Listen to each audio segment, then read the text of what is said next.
Women voters of Arlington Heights. My name is Madeline Odell, and I'm an emerging leader from the League of Women Voters branch that covers Arlington Heights, Mount Prospect, and Buffalo Grove. The League of Women Voters is a nonpartisan organization that neither supports nor opposes candidates for any office. Our purpose is to promote political responsibility through the informed participation of citizens in government. Providing this forum allows citizens to become better informed about the issues facing their community and to become better acquainted with the candidates running for office. The views expressed today are those of the candidates, not the League of Women Voters. Sponsorship of this forum is not an endorsement by the League of Women Voters of any candidate. March 17th is voting day, and early voting begins March 2nd. And it's my pleasure to introduce candidates Ryan Huffman and Maggie Trevor to the Arlington Heights Memorial Library.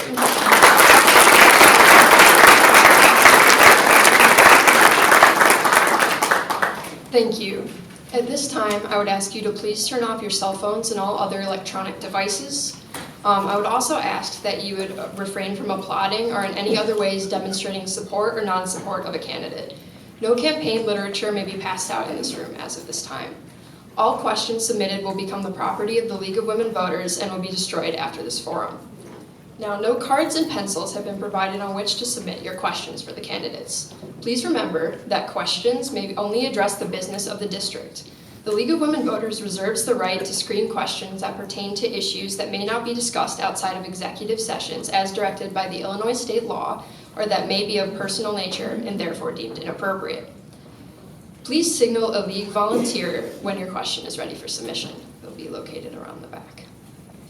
And please signal a volunteer if additional note cards are needed. So this forum is for the candidates seeking election to a state representative position in the 54th District. The candidates have agreed to abide by the rules set forth prior to this forum. They will each present a 2-minute opening statement, the order of which was determined by random draw immediately prior to this forum. Then questions obtained from the floor will be asked, and each candidate will have 1 minute to respond.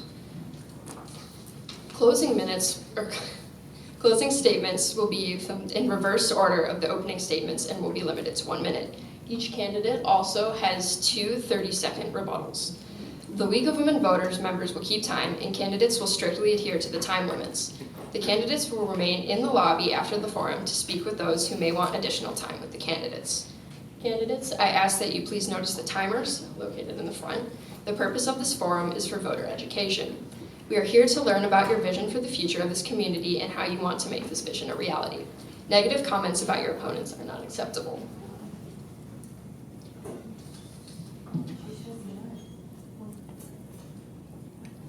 Two minutes for the opening. And with our first opening statement, we have candidate Huffman. Okay. Well, thank you everyone so much for coming out today. I see a lot of faces I recognize. For those of you who don't know me, my name is Ryan Huffman. I'm a data analyst. I live here in Palatine. I have deep roots in this community. I grew up in Elgin, just a little bit down the road. Closer. I think we need it turned on. Oh, there you go. Yeah, how's that? Is that better? Yeah. Testing, 1, 2. All right. Okay. I'll start from the beginning again. Thank you, everyone, for coming out today. My name is Ryan Huffman. I'm a data analyst. I live in Palatine. I've lived there about the past 4 years, but I've lived in the northwest suburbs almost my entire life. I grew up in Elgin and went to public schools. I have a background in policy analysis. I am a lifetime climate activist. I actually have a public policy master's degree from the University of Chicago. And after graduating there, I spent a few years analyzing the electric vehicle market in the United States.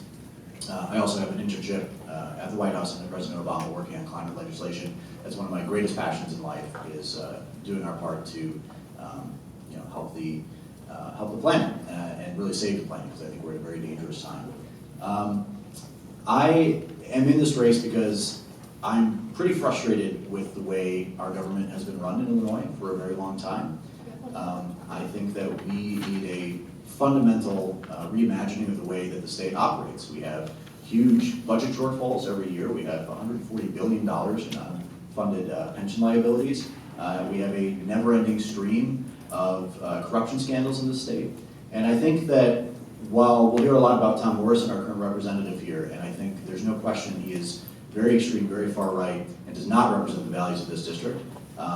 We have an opportunity to do more than just replace a far Republican. We have an opportunity to send somebody who has the courage to take on the real battles that we have to address in this state. We are not on a sustainable path right now as a state. We need to really attack this machine politics system that the voters I speak with all over the district are telling me they've lost their faith that our elected representatives are going to act in the best interest of the people rather than themselves. We have to restore that faith, and that means that we have to attack corruption, even if it's within our own party. Thank you. And that is time. Thank you. Candidate Trevor? Hi, my name is Maggie Trevor, and I'd also like to thank, first of all, I'd like to thank the League of Women Voters for putting this forum on. I think this is a really important thing that they're doing. I would like to thank Ryan for participating as well, but most of all, I would like to thank all of you for coming out on a beautiful day, first warm day we've had in a while, to come hear us talk. I am from this area. I was born and raised in Rolling Meadows. I went to the public schools in this community. I got a great education here. I went to Central Road, Carl Sandburg Junior High, and Rolling Meadows High School. Then went on to college at University of Chicago, where I got a degree in chemistry. And I worked as a chemist for a couple of years, and then went to graduate school, also at the University of Chicago, in political science, and I got a master's and a PhD there. Went and did a research fellowship at Harvard for a year, and then taught at University of Iowa for a number of years in the political science department there, and left to go into the business world, where I did market research, mostly for the healthcare industry, and came back here, and also was an executive for a company in Silicon Valley called YouGov that does public opinion research. I came back here in 2015 to start my own business, and was stunned by what was going on in the state. I was frustrated with our current state representative, Tom Morrison, for not cooperating on the budget mess that was happening at the time, and using social issues to divide the community in ways that I found unacceptable. So I ran in 2018, got myself on the ballot, and lost by 43 votes. I'm trying again, and I'm trying again because after almost losing to me, Tom Morrison went to the state legislature and introduced a bill that criminalizes medical care for transgender youth, which I found to be just as unacceptable as what he was doing before. So we still have a need for representation in this district that truly represents the people's views. Thank you. Well, thank you all for introducing yourselves. Our first question will be regarding health care. Now, Candidate Trevor, you will be the first to respond. So please explain your position on healthcare reform and how you would implement change and changes that you would support. First of all, I spent the better part of 20 years either working in or as a client, on a client basis in the healthcare industry. I was working at Blue Shield of California when the Affordable Care Act was passed. I know it's a flawed piece of legislation, but I also know that there was no functioning individual market before that piece of legislation. It's an important, it provides health insurance for people who couldn't get it before. We are seeing attempts to unravel it at the federal level. We need to make sure that state policy is put in place that keeps access to affordable health care. I think the measure to cap insulin prices is a good start. I think the measures that Pritzker has been pushing to increase Medicaid reimbursement, to increase the number of providers is important, but we have to make sure that we have an alternative in place in Illinois if we lose access from federal legislation. Thank you. Candidate Huffman? So I start from a place of healthcare is a fundamental human right, and the government has a responsibility to guarantee that to its citizens. For those of you who followed the race I ran 2 years ago in the 6th district, you'll know that I'm a big supporter of single-payer healthcare. It is very difficult to implement that on a state basis. I'm hoping we get there on a national basis. In the meantime, what I think Illinois can do is make sure that we're expanding coverage to as many people as we can, and that coverage is affordable. Nobody should go bankrupt because of health costs, and certainly nobody should die from a treatable illness because they can't get the coverage that they need. What we can do in Illinois, and this process sort of began last fall, is by capping the out-of-pocket cost for insulin. That has led to sort of a charge towards a direction where we can set up an agency or a regulatory board in the state that can regulate the cost of all prescription drugs, the cost of all plans, as well as out-of-pocket costs in general. So that's the sort of thing that I want to make sure that we're promoting in Springfield. Thank you. Okay. Candidate Huffman, our next question regards the environment. Do you support the Illinois House Bill 3624, the Clean Energy Jobs Act? Why or why not? I'm a big-time supporter of the Clean Energy Jobs Act. As somebody with a big background in clean energy and climate justice, this is, I think, a great step for our state to take. It will make us one of the leaders in the nation with regards to our investment in clean energy. It's a win-win scenario for us. We have to do this sort of legislation. We have to decarbonize if we're going to be able to save our planet. And we need to do it not just in Illinois, but across the country and across the world. But what we have the opportunity to do in Illinois is by investing in these emerging green and clean technology industries, we can create tens of thousands of good-paying jobs, especially for those living downstate who are trying to make the transition off of coal. It's a great pathway forward to recreate the infrastructure in this state, and once again, make us a leader and the kind of state that's a destination for people who want to be part of this growing climate movement. Thank you. Candidate Trevor? I would agree with Ryan on this. I'm a strong supporter of the Clean Energy Jobs Act as well for a lot of the same reasons. I think that trying to get to 100% renewables by 2050 is aspirational, but I think we have to try to get there. I also agree that this will provide good jobs in Illinois. It will be an economic engine that will capitalize on the assets we already have. I also think that we need to go beyond that to try and help the communities that are suffering job losses because of coal. And I'm also in favor of a coal severance tax with the revenues to be used to help those communities as well. Thank you. Candidate Trevor, what is your position on a fair map amendment for Illinois regarding gerrymandering? I am in favor of fair maps amendment. I think that we need to change the way that we draw districts across the country, but we need to be a leader in Illinois. We need to make sure that we put together, we have a bipartisan commission to draw those lines, that we have very clear criteria for drawing those lines, that also keep in mind that we followed the 1965 Voting Rights Act. And we also need to have a very transparent process with opportunities for public input into the process. Thank you. Candidate Huffman?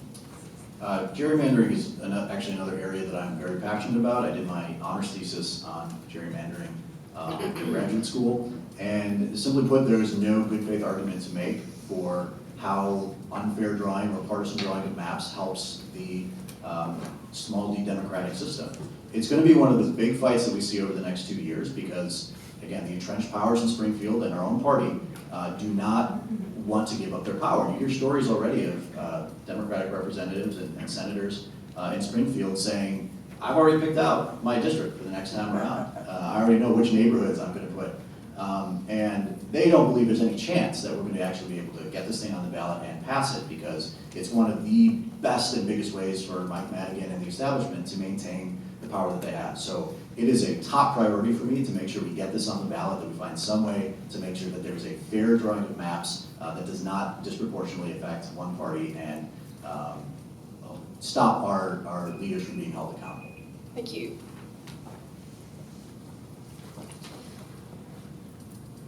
Candidate Huffman, regarding taxes, what is your proposed solution to pension underfunding in Illinois? Is it more important to raise taxes or curtail benefits? So as I mentioned, this is also going to be a huge challenge for us going forward, and I don't think that our current leaders are taking the problem seriously enough. We don't have to fully close that $140 billion gap, but we have to get a lot closer, and right now there's just no plan to do it. Certainly, I don't favor any cutting of benefits. Already we're seeing skeleton crews at a lot of agencies all around the state. Speaking about healthcare earlier, one of the big problems we have with Medicaid is the way that we're administering that. There's huge backlog there because that system's underfunded. And if you really look at the budget, the amount of money that we can save on cutting benefits is puny compared to the scale of the problem that we have. It has to come from raising revenue. It has to come from shifting the way that we raise revenue, which is why I'm a big supporter of the fair tax that's going to be on the ballot this fall. We have to get that passed to make sure that those at the top end of the income bracket are paying their fair share, that we're able to raise the revenue we need to address these really big challenges. Thank you. Candidate Trevor? First of all, one of the things that doesn't get a whole lot of publicity is the fact that we actually already have cut benefits. People who have been hired after January 1st, 2011 are on a Tier 2 system whose benefits are considerably less generous than earlier people who started their jobs earlier. In fact, they're so ungenerous that it's contributing to the problems that we have recruiting teachers. As far as dealing with the unfunded pension liability, which is what we really have to do, we need to amortize it like a debt. And yes, I also agree that the fair tax is an important tool that we need to pass in order to be able to give us additional resources to deal with an unfunded pension liability. Thank you. So regarding human services, there are bills before State, House, and Senate to increase funding for 2 evidence-based home visiting programs under the Department of Human Services. Parents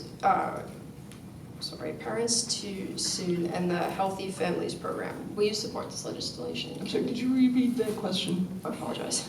There are bills before the State, House, and Senate to increase funding for 2 evidence-based home visiting programs under the Department of Human Services, the Parents Too Soon and the Healthy Families Program. Will you support this legislation, Candidate Trevor? Yes, I would. Those programs, I think it's critically important to realize that certain social services programs end up saving the state money. First of all, it's the right thing to do to make sure that these programs are funded, but also in the long run, they save resources to the state. And they've been critically underfunded for the past few years. And so yes, I think that those are 2 important programs that need to be funded. I'm not fully familiar with either of those proposals. I think I'd want to look at them a little bit more closely before I make a firm statement. But I can tell you just where my values are on this, which is that I agree with Maggie on this, that we need to make sure that we're fully funding our services and that I look at social services and the social safety net and separately public education as a huge part of our investment in the future of the state. We need to make sure that people are getting the help that they need in order to thrive in our economy. And right now we have tens of thousands of people who are not getting that help from our government. We go back to the phrase about picking yourself up by your own bootstraps, but if folks don't have bootstraps to begin with, then they have no shot. It's a hopelessly skewed system, and so I want to make sure that we are giving the resources to the folks who need them, and in turn they will become productive members of our society. They'll become taxpayers, and I think that is a way to really get our economy thriving again. Thank you. Our next question is regarding the environment. Do you have any plans to increase the number of trees in the community? This will go to Canada. I mean, absolutely. That's a key part of any, I think, environmentally conscious plan. I will say I don't have any specific agenda that will put new trees in the community, but I think that is always something that I will be looking for an opportunity to do. Environmental protection takes many forms, and as somebody who has focused a lot on climate change, I always want to make sure that I'm being cognizant of the fact that ultimately environmental protection is about clean air, clean water. Trees certainly help with that, as well as just the beautification of our community. So any opportunities I have to promote the planting and growing of trees, I'll be there for it. Thank you. Actually, some of the work that I do with the Environmental Committee with the City of Rolling Meadows exactly addresses this issue. We raise money to do restoration of natural areas in the city, and at our last meeting we were actually talking about where to plant trees this spring for Earth Day.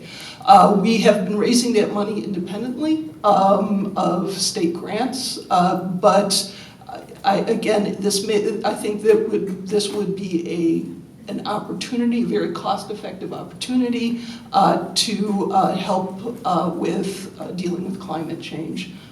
It hasn't admittedly been something that I've been thinking about as a piece of legislation to introduce into the state legislature, but I think it's an important thing to take a look at to create some kind of grant program.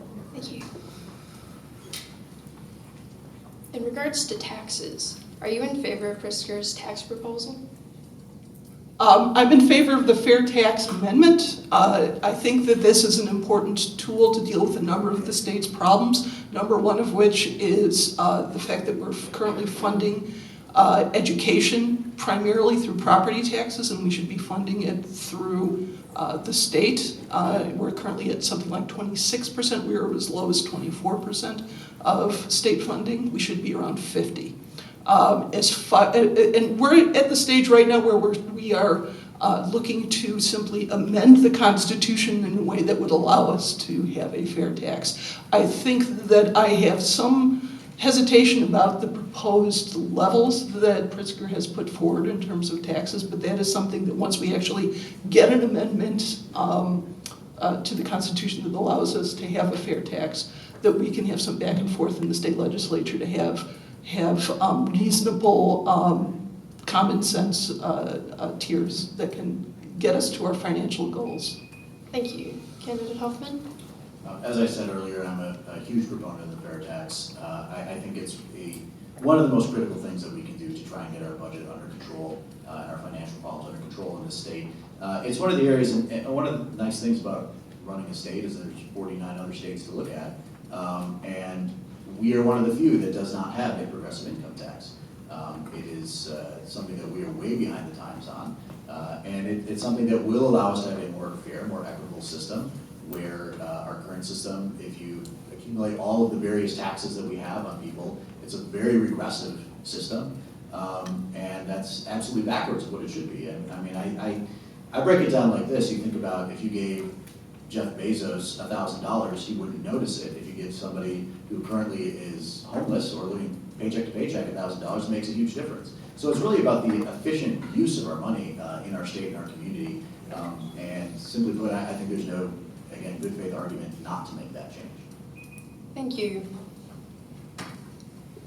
Regarding medical prescriptions, you both have touched on drug costs. What initiatives do you support on a state level to decrease drug costs for patients? Well, as I said, there's currently a proposal working its way through Springfield to have a regulatory board put in place that will be able to make sure that the prescription drug costs being paid by people in Illinois are fair, are just, and are not going to bankrupt anybody. I think that is absolutely critical.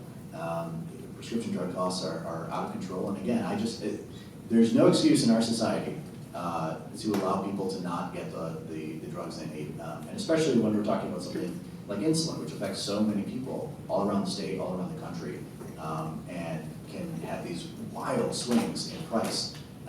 The government has to step in and make sure that the pharmaceutical industry is not taking advantage of people, that they're not able to just generate as much profit as they like, and that we actually are looking at the public good that comes from allowing our citizens to be treated in a way that will allow them to live full and healthy lives. Thank you, Candidate Trevor.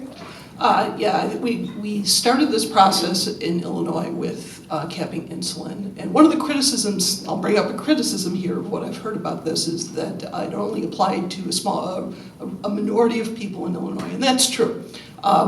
Illinois only has the ability to regulate plans that are under its control, but it's an important chunk of the insured population. It's people who tend to be on exchange plans, it's people who are on Medicaid, it's people who are on public employees. And we need to be able, and they tend to be plans with less benefits, and they tend to be people who have less money. So we need this commission is important. We need to be able to regulate those drug prices on the plans that we have some control over.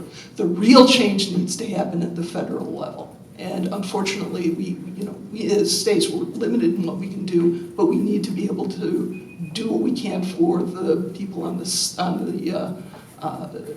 in the toughest situations. Thank you. Regarding property tax, do you have plans for property tax relief, and what do you anticipate as the effects of your changes on a state and local programs and services? We need some relief on property taxes. It's absolutely the case. It's why I'm in favor of the fair tax amendment, because it will give us a tool to be able to fund education and take the pressure off of property taxes. Now, given that, what we need to do as citizens is once we get that extra funding flowing to school districts, is hold school districts accountable on keeping some of those property tax hikes in check. And that's an important part of the process. We only have so much control at the state level.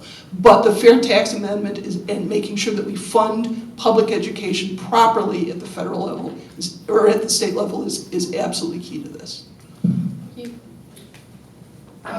So, yes, again, we definitely need property tax relief. I know there's a commission in Springfield that's supposed to be looking at this issue and making a set of proposals. They're way behind in actually releasing that report. I'm not sure what's going to come out of that. But I think a big chunk of it is the education funding question. If we can change our budget to look like a lot of other states, most other states around the country, to make sure that the state is picking up its share of the education funding. It doesn't need to be on property taxes. That'll help a lot. But let's be clear that a lot of this is not just we need lower property taxes. We need a more fair system. I talk to people all over this district who say, I'm really good at this stuff and this makes no sense. I know I'm getting screwed over. I know that this is not fair how I'm being charged. So we need to fix that system. Now, Fritz Kagi, the new Cook County assessor, I've got a good relationship with him, and he's working really hard to try and fix the corruption in the system. I would be a strong ally of his as we try to make those changes. But keep in mind, too, that a lot of people in the Democratic establishment benefit from the system as it is through property tax assessment side businesses, and we need to put a stop to that as well. Thank you. I actually wanted to use one of mine. Awesome. It's not necessarily a rebuttal. This is a little unusual that I agree with Ryan on this. Fritz Kagi has made great inroads in making the residential property taxes more transparent. But what we also need to do is let that process happen for commercial real estate as well. So. Thank you.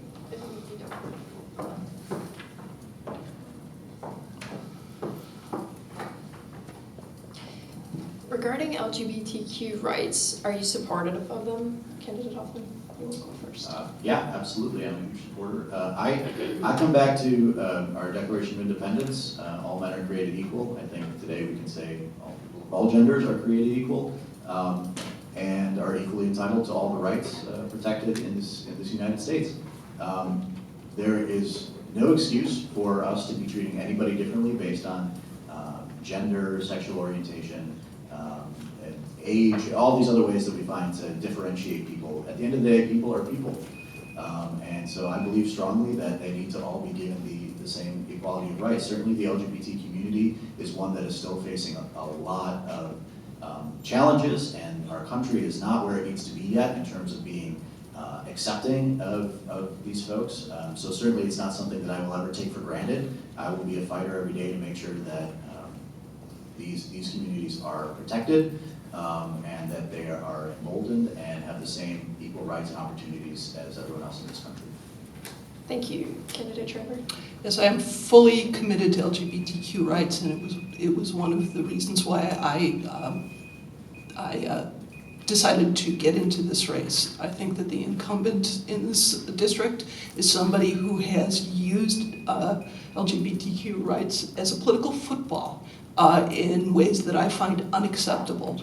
And given that I've devoted a lot of my civic activity in some of the places that I've lived to making sure that the LGBT community is properly served from a healthcare and social services standpoint, this is a fight that I'm willing to take on and to make sure that, and I also want to add that Illinois is actually one of the best states in the United States in terms of LGBTQ rights, and we cannot backslide in this state.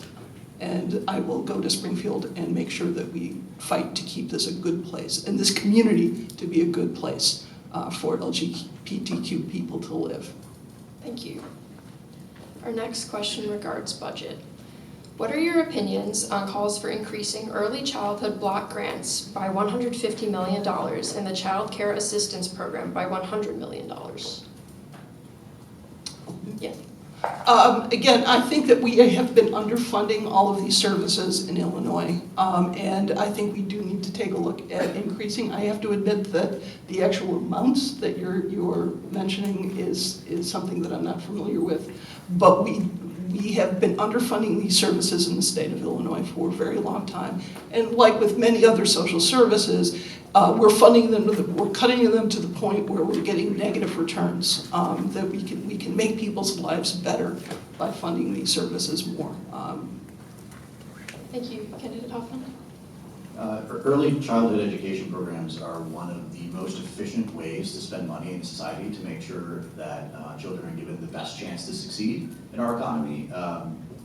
As a policy analyst, this is something that comes up all the time as the poster child for evidence-based policymaking. It's an area where a small investment there pays huge dividends down the road. So I absolutely believe that we need to continue. And it also is one of the few areas that our education budget is actually really moving in the right direction in this state right now. We have, under Governor Pritzker and even previously, seen a commitment to early childhood education programs. I want to make sure that we are continuing to fund those as well as the rest of our public education program as well. Thank you. Our next question again is regarding the environment. Please talk about your position on carbon pricing. Oh, this is a great question. I wish we could talk about this more on the campaign trail. I feel like people are very motivated about carbon pricing on the national level, less so on the state level. Like with single-payer healthcare, it's more challenging to do on the state level because of the open borders on every side of our state. But I am a huge proponent of carbon taxing, of carbon pricing in some way. I really love the carbon dividend and fee proposal that I believe the Citizens Climate Lobby and others are promoting, which carbon fee and dividend is how they phrase it, so that the polluters are paying into the system, but then that money is going back to Illinois residents to help them pay down their potentially higher costs of energy. It's a great way to make sure that we are doing our part to move towards a zero carbon economy, but without doing it by overburdening the middle class who's already struggling to meet their energy payments. So I'm a huge proponent of that. I'll be looking for ways to try and do that practically and pragmatically at the state level. Thank you. Candidate Trevor? And I agree with Ryan on this. And I also want to add, having gone to University of Chicago back in the day and studying economics there, the idea of carbon pricing was this sort of pie in the sky dream when I was in school. It's classic economics 101 where you treat pollution as a good that basically, if I have a factory and I'm producing something, I'm releasing pollution into the air. You're negatively affected by it, but you don't get any compensation for it. What carbon pricing really does is it fixes that economic problem. It's good economic sense, and it also does, it helps us reach our goals for reducing carbon emissions. So we are on the same page on this one. Thank you. Our next question is regarding government consolidation. There are about 7,000 units of government in Illinois. Do you support the efforts to consolidate or eliminate some of these? Why or why not? Yes, I do. I think that's a lot of the governmental units we have. First of all, we have more governmental units in the state of Illinois than any other state. And many of them have outlived their usefulness. In particular, for instance, we have very little unincorporated land in Palatine Township, but we have Palatine Township. And there are some places where townships make sense. There are some places where they don't. And we need to take a good, hard look at that. We need to be able to come up with a plan to continue the services that are important, like, for instance, general assistance is administered through the township. Some transportation is administered through the township, but we can provide the tools at the state level to make it easier to consolidate some of these governments and still provide services. Thank you. Candidate Huffman? Yeah, it's not as cut and dry as a lot of the issues that we're talking about here today, but I do favor consolidation. I think on the whole that's a good way to help address some of our massive holes in our budget, and I do think there's a lot of redundancy in some of the services. Once again, you look around at 49 other states, there's only a handful that do it the way we do with this many levels of government, and I think at this stage, it's probably not a necessary enough service to continue to have this many levels. So if we can absorb the townships and the local governments, I think that is a smart way to save some money and use it more efficiently and wisely going forward. So I do support that. Thank you. Our next question covers corruption. What additional steps can the state take to investigate and stop corruption in politics and government? We are way behind on this, so there are a lot of steps we need to take. There's some really great groups that are working on these issues. They're lobbying for very specific reforms. One of the things that we need to do right away is put a cooling off period.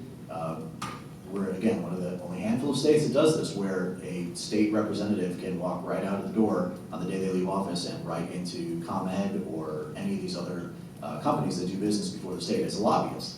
Almost every other state has at least a year cooling off period. I propose a 2-year cooling off period, which I think will just make sure that, and what the cooling off period, for those who don't know, is it's a way to make sure that time passes between when you leave and when you can start a lobbyist job.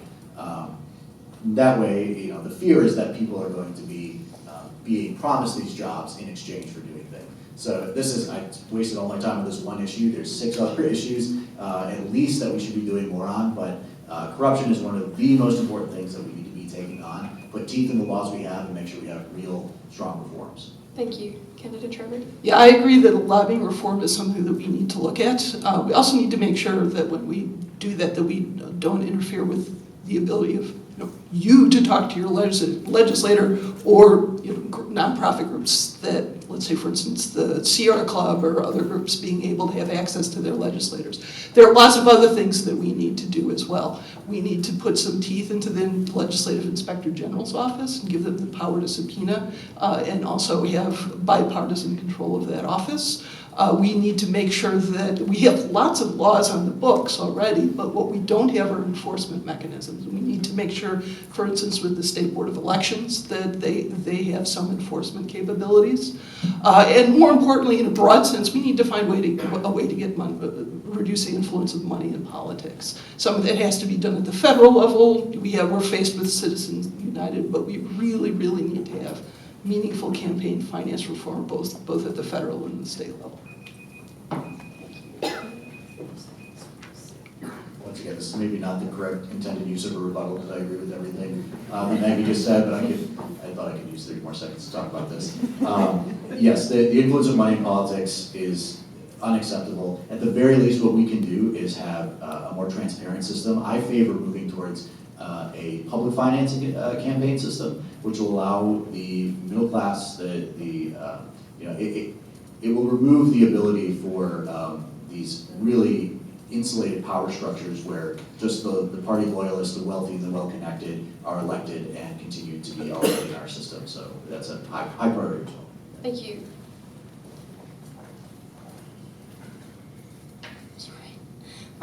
In terms of term limits, should there be term limits on leadership positions in the legislature that are voted on by legislators? Yes. And this is kind of a tough issue for me. In general, I'm not for term limits for legislators. I think that reduces the ability for people to choose their representative in Springfield or anywhere else. Also, I lived in a state for 15 years that had term limits in the legislature, and it has its own set of problems. However, what the situation that we are in this state, I think is illustrative of some problems that we have. We need to be able to have some limits on power, the consolidation of power in the legislature. We need to have the ability to share those positions, and because of that, I am in favor of term limits for legislative leadership. Thank you. Candidate Huffman? I'm a big-time supporter of term limits for legislative leadership. What we've seen happen in Illinois, Mike Madigan is the longest-serving leader of not just our state house, but any state house in the country. It's not exactly been a golden age for Illinois in the 30 years he's been in power either.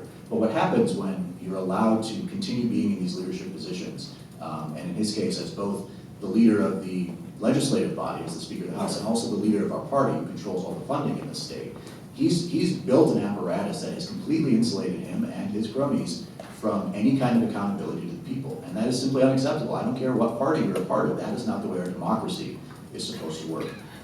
Legislative term limits is a good first step to making sure that can't happen. I agree with Maggie in terms of if you have term limits for all legislators, then you're looking at a situation where the lobbyists who already have a hugely outsized role in the way our government works, they won't have term limits, so they'll be able to gain those relationships and that institutional knowledge to even further dominate the system. But yeah. Thank you. Our next question is in terms of violence in the state of Illinois. What is your opinion in regards to decreasing gun violence specifically? This is one of the big challenges that we are facing as a country, and certainly in the state, we have felt the effects. It was just a little bit over a year ago that we had that mass shooting in Aurora. And while we have taken some steps to address some of the contributing factors that led to that, we have not done enough. There are still loopholes in the law, like what allowed that gunman to continue to keep his weapons even after being found unsafe to have them. We need to close that loophole. I want to go farther than that. I want to make sure we're banning all assault weapons. I want to ban any type of situation that allows guns to cause more damage in a shorter period of time. I think that we need to make sure that we are doing what we can as a society from a public health perspective, if nothing else, to limit the ability for dangerous people to get their hands on dangerous weapons. So that's going to be a top priority for me in Springfield, to make sure that we are doing all we can to protect our communities. Thank you. Candidate Trevor? First of all, I am not opposed to gun ownership there are legitimate reasons to own guns for self-defense or for sporting purposes. My father was a reserve Army officer, and I didn't know until I was well into my 40s that he owned a gun, but he was a responsible gun owner. I think that we need to make sure that guns are kept out of the hands of people who are not responsible. We need to make sure that we have, for those that have severe mental illness, for those that are a threat for domestic violence, we need to make sure that we have enforceable laws to keep guns out of their hands. We need to ban weapons that can fire large amounts of ammunition in a short period of time. There's no reason to have those, no sporting reason, no self-defense reason to have those. And we need to be able to track sales and hold people accountable for selling guns outside of, without adequate background checks. Thank you. Again, this is not a true rebuttal, but you mentioned that mental illness issue, and I think that's often used as scapegoats for a lot of these incidents. And I think that we need to be careful how we talk about that and not further stigmatize that community. However, I do fully support additional funding for mental and emotional health services as part of the way we fund our health system in this state. But I think that targeting that specifically is not the best way to limit the impact of gun violence in our communities. Thank you. In regards to campaign finance, what, if anything, should be done to get the money out of our political process? Candidate Trevor? Well, I would love to see reform at the federal level. I think we have to, and unfortunately at the state level, we don't have direct control of this, but Citizens United has to go, and unfortunately it may very well need a constitutional amendment to do that, but there are things that we can do at the state level. I think Ryan mentioned earlier the possibility of public funding. I think that if we could construct a system like that didn't increase costs to the taxpayer, that would be great. That would, however, require that we abide by certain limits, and unfortunately there's so much money in politics right now that we tend to shoot past those caps even in Illinois these days. But at best, better transparency, better enforcement, or at the minimum, better transparency, better enforcement of the rules that we have on the books right now in terms of funding the State Board of Elections properly so that they can enforce rules instead of relying on candidates to report each other. Thank you. Candidate Huffman? So as I mentioned before, I think we have to move towards a public financing system for campaigns. Correct, we cannot overturn the Citizens United ruling, which I would absolutely be in favor of, not without a very, very challenging process. So the public financing will help amplify those who come from communities and have supportive communities who don't have as much disposable income. It will help amplify their voices and give them at least a fair shake. I also would attack this issue of self-financing candidates. I think as much as I have been pretty happy with what Governor Pritzker has done in his first year, I have trouble with the fact that he basically said, I will spend as much money as I need to become the governor. I don't think that is the way our democracy should work. I don't think we should have billionaires who just say, you know what, I got plenty of money to burn, what the heck, maybe I'll go be a governor or a president. So we need to make sure that we put limits on that or not allow self-funding at all. Put the same limits, $5,800 cap that we have in this state, we should apply to self-financing as well. Thank you. Our next question is in regards to education. With college tuition rising and the quality of education decreasing, should the government get more involved in public universities? Yes, short answer. So I, as a millennial myself, like almost all of my millennial friends and family, I have a staggering amount of student loan debt that I'm currently on pace to pay off in the year 2045. And unfortunately, this is where a lot of us are at. And so the idea of buying a house or getting married or starting a family is kind of preposterous at this point. And that's really hurting our economy. It's something that needs to be addressed. Now, I know this question was about public universities in general. I absolutely want to move to a system where we have free tuition at our public universities. I think that is something that will be very important, and that will also limit the cost of private institutions going forward, just as the demand changes. Now, in Illinois, we have these massive budget challenges. It's really difficult to see where the money is going to come from to fund this, but at the very least, we can be regulating this better to make sure that students aren't being taken advantage of and condemned to a lifetime of debt. Thank you. Candidate Trevor. Yes, I also agree that we need to have greater funding of higher education. And I'm, like Ryan, I was saddled with a great deal of college debt and graduate school debt that I didn't pay off until I was well into my 40s.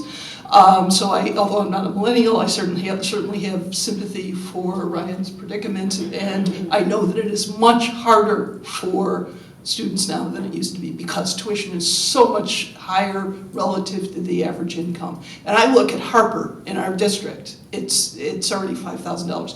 We need to, again, I hope that a fair tax will give us some tools to help improve the funding situation of our public universities in this state. And we also need to make sure that we're adequately funding higher education and technical education as well. We need to give students affordable options for all levels of education. Thank you. Our next question is in regards to electric vehicles. What role can the state play in encouraging wider adoption of electric vehicles? Well, for starters, I think we need to revisit what we passed in the past legislative session. We dramatically increased the tax on electric vehicles, in part to try and compensate for the fact that they're not paying gasoline tax. I think we need to revisit that. Not everybody buys a Tesla. There are some people driving around in used Nissan Leafs, and we need to encourage the adoption of electric vehicles by people who are not very wealthy in order for this to work. So I think that we need to revisit, and we can find other ways to tax based on mileage, although not that I don't want to stick odometer readings, but basically, for instance, to find a way to tax the electrical service that's required to charge a car. But there are all sorts of things that we can do, I think, to make buying and maintaining an electric vehicle more affordable. So again, this is something I studied for several years. What you find when you look at the current ownership of electric vehicles is that it is largely people who have a lot of disposable income and want to feel like they're doing something good for the planet. And I totally love that. Unfortunately, that's a pretty small segment of our population right now. In order to have more widespread adoption, it really does come down to the calculus. And we have taken away a lot of the benefits that were on the books, both at the state level and at the federal level, tax breaks that help make the difference between purchasing a new internal combustion vehicle and a new electric vehicle a little bit closer. You've got to get it to the place where it's close enough that the fuel savings over the lifetime of the vehicle are going to be enough to close the gap. I think we can have a program in the state where the fuel savings are almost given as an advance up front to people at the time of purchase of the cars, because so many folks can't wait 5 or 6 years to turn a profit on this. Obviously, turning a profit is not the exact right way to look at this car, but to see their savings. They need it up front. And so we can have a system like that, I think, in the workplace. Thank you. Okay, and I apologize for the typo in the program. We will be ending at 4:30, not 5:30. So 2 more questions. I'll stick around. Okay. In regards to finance, what are the tough decisions you're willing to make for fiscal responsibility? Yeah, that's a great question, and I think it's important to recognize that these will be tough decisions. There's no silver bullet that we can throw at it. It's decades of mismanagement and incompetence that have gotten us to the place we're at in Illinois, and it's going to take a sustained plan to get us out of it. For me, when I hear tough decisions, I feel like I'm being lured into saying that we should be cutting services, we should be cutting benefits, we should be compromising on what is helping the people of the state currently, and I don't believe that. I will not be willing to make those types of sacrifices for the people who are already struggling to get by. The kinds of difficult decisions I'm willing to make are the ones where I have to decide whether I'm going to stay true to my party that tells me, hey, we don't want this because this is not going to help a lot of the people that are in our inner circle, or do what's right for the people. And in that regard, I will absolutely fight for what is the right thing to do to benefit the middle class and the working classes of the state, and those in poverty as well. Thank you. Candidate Trevor? Yeah, we will have to make tough trade-offs. We are not in sound financial shape here, and there are certain things that I think we have to look at with a tough eye and bite the bullet and invest in them, because in the long run that will save us money. Others, we're going to have to probably fund it some less optimal way.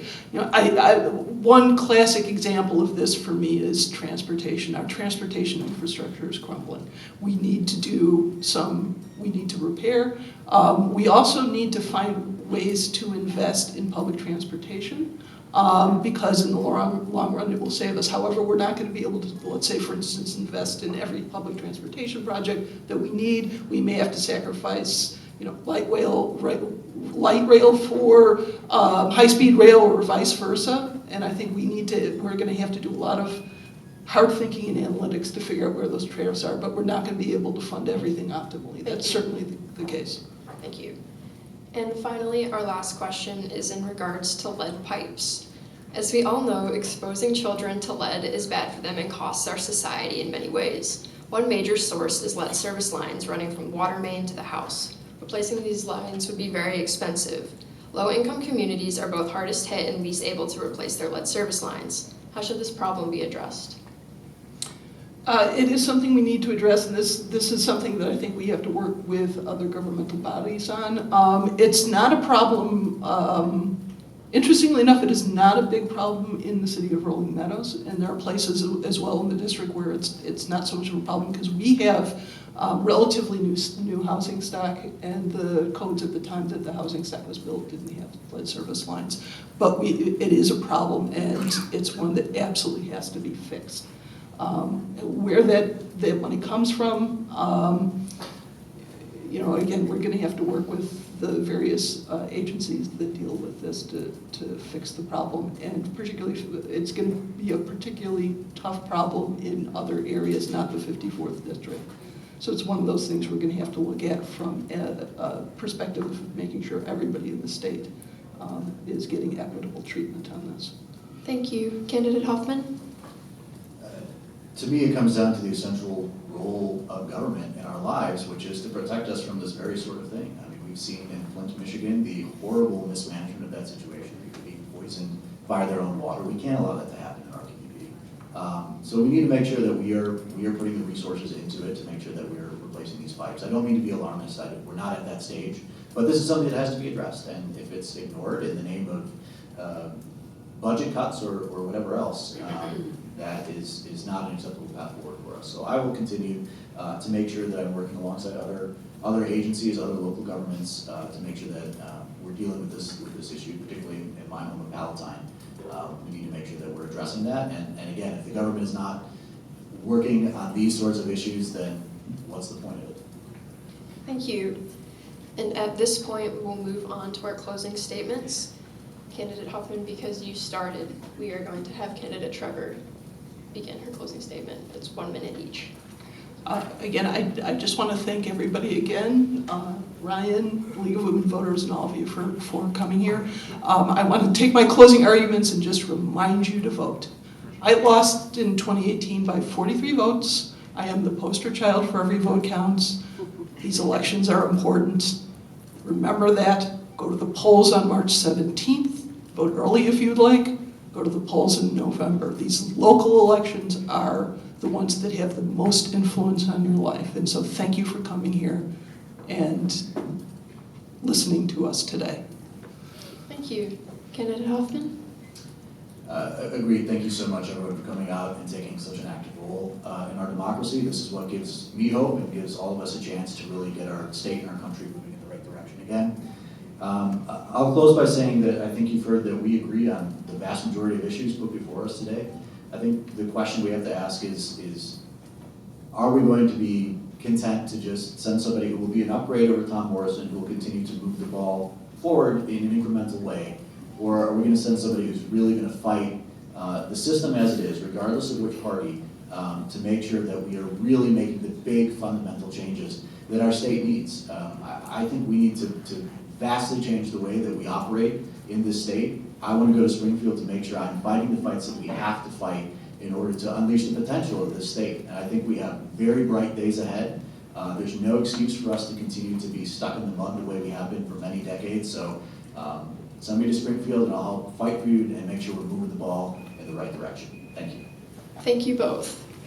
So this marks the close of our Democratic Candidate Forum.